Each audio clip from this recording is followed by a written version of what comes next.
So as you noticed, I didn't get a video out last week. Just got too busy with life, doing stuff like this.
And trying to finish up our apple cider project, we wound up with, I think we pressed about 50 gallons. We could have easily done 150 gallons. We had way more apples out there than what I thought. So we didn't get all of that. We didn't press all of that into cider. That was just way too much for us. We were not ready for that amount of cider this year. Next year we might consider doing a little more with it. Turning a little bit of this into hard cider. Kept about 20 gallons of drinking cider, kept most of it froze. If you're not familiar with raw cider, it only keeps for maybe 10 days, even refrigerated. Then it starts turning to apple vinegar. And we created some of that, I found out today, because the kids turned 5 and I broke out some of that cider for the birthday party and it wasn't good. So that got dumped out on the ground. So I was going to go ahead and show you my cider making process. This year we did, I don't know, 15 gallons or so of hard cider. It's kind of funny to me that I make this much of this stuff because we're not big drinkers. I don't like alcohol that much to begin with. I don't like beer at all. And hard stuff and not my thing. About the only thing I really like is a good cider, and I don't really even drink that much of that. So I make a whole bunch of this and then wind up giving a whole bunch of it away because I just don't drink much of it, but I really enjoy making it. It's a fun process. I'm going to try making some peach wine this year too. I've never tried that. Made some blackberry wine. Turned out pretty good a few years ago. I made it apricot wine. I've heard people say that's good, but wow, this stuff wasn't good, like at all. You know, the tannins in it gave it just a funny flavor, and I expected it to calm down after a year or two, and it's been 4 years and you still can't hardly drink this stuff. I mean, if you're really desperate you could drink it, but boy, that stuff's just not good. So anyway, let's jump into the cider making, the hard cider making process, and show you what I do. I'm trying some different yeast this year that I've never tried before, and a lot of times I go into this shotgun approach to different cider recipes and try a whole bunch of different yeasts on a whole bunch of different cider blends. And this year I kept it real simple, kept the same cider blends, several different yeasts, and then I altered it a little bit with some brown sugars here and there. And I actually tried a Cider this year, which is cider and honey, and we'll see how that turns out. I've never tried that one before either. So I'll jump into the process. And my wife, bless her soul, I made a mess out of her kitchen. I mean, I splattered cider all over her cupboards, and I made a terrible mess out there. I keep threatening that I want to add on to my shop and create a little workstation just for doing cider and stuff, so I don't have to do it in the house. I mean, I made a disaster in there, and she still lets me in the house, so.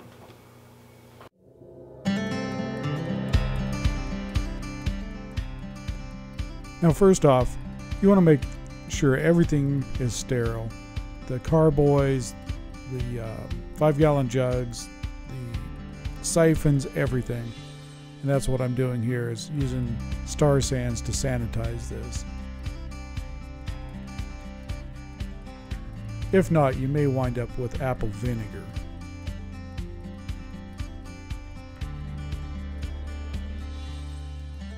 And here's an auto siphon used to start racking off the cider from these 5-gallon containers down to the containers that will actually ferment in. And I usually like to leave the cider at least overnight in those 5-gallon buckets to let some of the sediment settle out of them, so you get a little bit clearer cider, and it's easier to rack off on the secondary fermentation.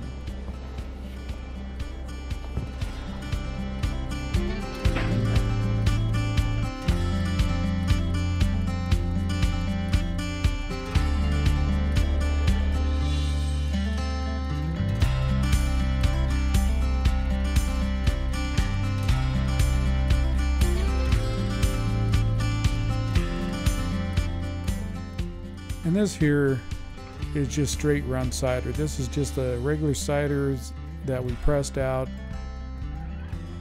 I did do some other ciders this year mixed with some peach juice.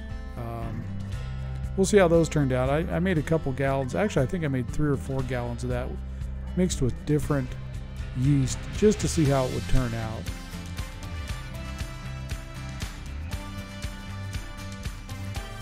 And here I was experimenting. I've never tried to get peach juice out before. So I thought, you know, they're pretty juicy. I'll just cut them in half, throw them in the press. And the first attempt did not go real well. We only got maybe 1/4 to half a gallon out of that. And so I actually ran them through the same thing that we grind the apples up with and chewed them up quite a bit and did it again. So I wound up with about I think 3.5 gallons of apple cider, and then finished the 5-gallon bucket up with peach juice, and we'll see how that ferments and how it actually turns out.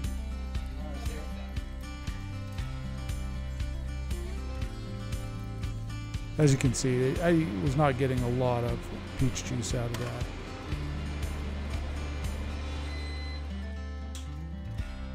And here is the beginning of making a gallon of apple cider,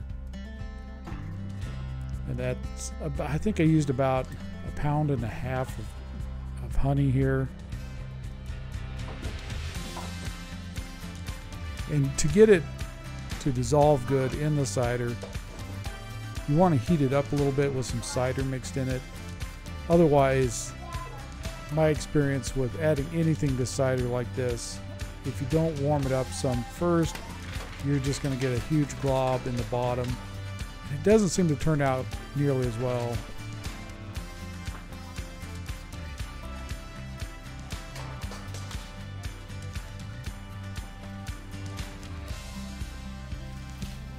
And I did add about 1/3 of a cup of brown sugar to this mix too, just for some more flavor to it.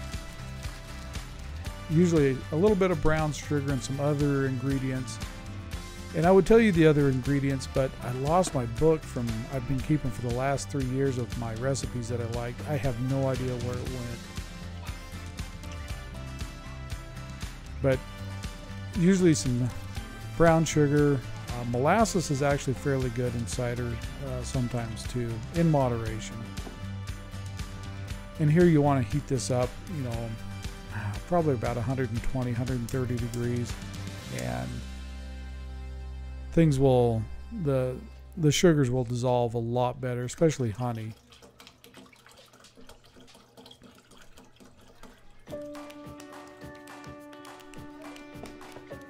And you'll want to stir it up some, just to keep that from settling on the bottom and burning the cider.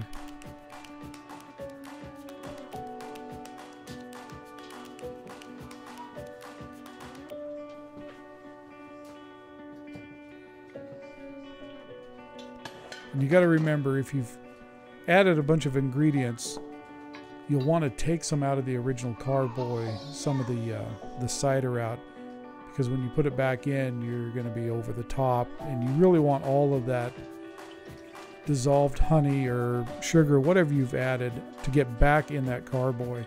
So you want to drain some of the extra cider out of that carboy, just so you have room to get everything back into it, which is what I'm doing here. And if it's not quite full when you're done, you can add some cider back into it. And this took about, I think, 5-10 minutes to get it up to a decent temperature to where everything dissolved good.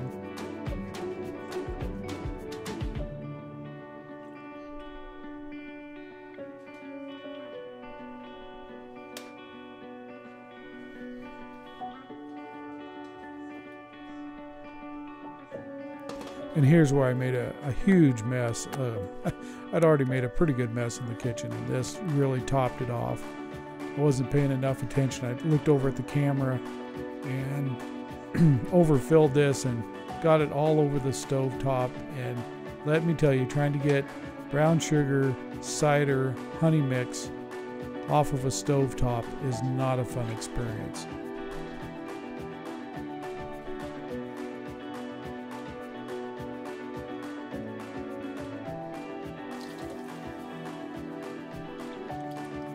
Yeah, it found every little nook and cranny around those burners, and we're still scraping it off. As you can see, I didn't quite get every chunk of that honey dissolved.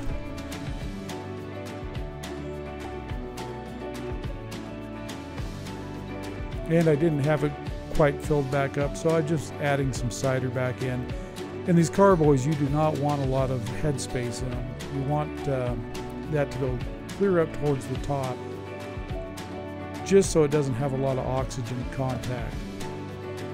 The bigger that area, it seems like the worse off you are with getting spoiled cider. So I'd usually try and fill it up to at least that point that you see there. And this is a new yeast that I'd never tried before, so I thought I'd give it a go. I've heard some good things about it, so I thought I would try it on this. A couple of these batches of cider.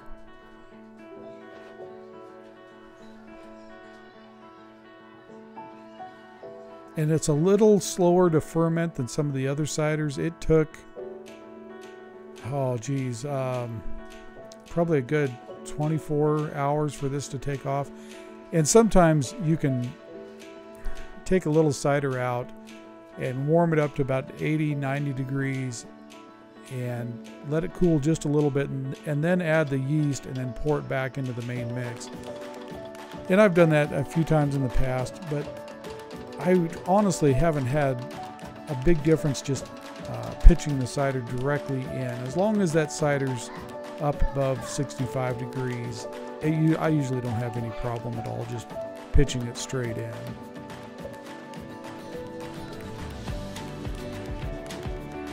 Again, you'll want to keep the air away from this. Now, during the first fermentation, the airlock's not really that necessary. A lot of times I just use cheesecloth and a rubber band over it just to keep flies and everything away from it while it's really fermenting. And in a second, you'll see why.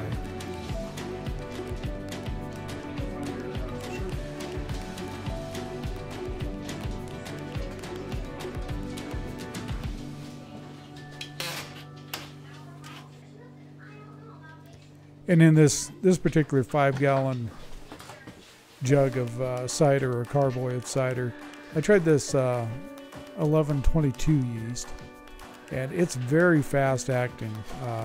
You'll see here in a second, after 14 hours, this thing was really percolating already.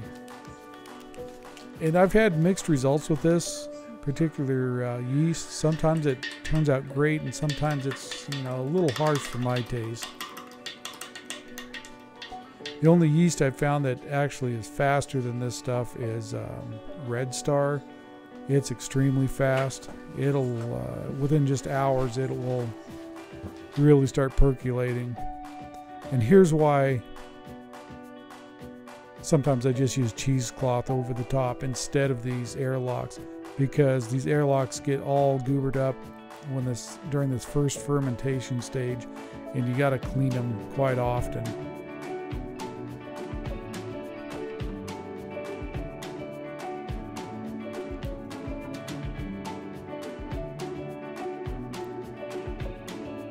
But I couldn't find any cheesecloth that day, so I decided to just use the airlocks and fight it. I pretty much have to clean them out every day, but it's not that bad to pop them off and clean them out. And on one of the future videos, I'll go into the second stage fermentation and show you a little bit more about that. On that, probably the biggest thing. I hope you enjoyed the video today. Airlocks. A lot of times I'm going to do a little bit follow up. Evaporate, and you'll get direct. Well, I hope you enjoyed the video today. I'm going to do a follow up on the cider, or the second stage fermentation, and eventually I'll get around to what it tastes like. To let it have usually about at least 8 to 12 weeks before I really want to give it much of a taste. Any sooner than that, and it's usually not real good. Carboy of cider. So, hey, thanks for taking the time for watching. That yeast, and it's really thanks for watching, subscribing, giving us the thumbs up, and we'll see you guys on the next one. This is the Cider at 14 hours, and this was the Cider House yeast, so it's not super active yet. Oh yeah. Birthday. And this was Red Star, and it was quite a bit more active after 14 I hope hours. You enjoyed today's video. I hope you enjoyed today's video. I will do a follow-up in the future on the second stage fermentation on these and what they taste like. You don't want to taste these too soon, at least 8 to 12 weeks out before you really want to start sipping on this stuff, because it's probably not very good before then. And about 3 months out, it's usually fairly drinkable most of the time. Hey, thanks for subscribing, giving us a thumbs up once in a while, and we'll see you guys on the next video. 5-year-old birthday I mentioned. Well, here's a few pictures just to kind of finish up the video.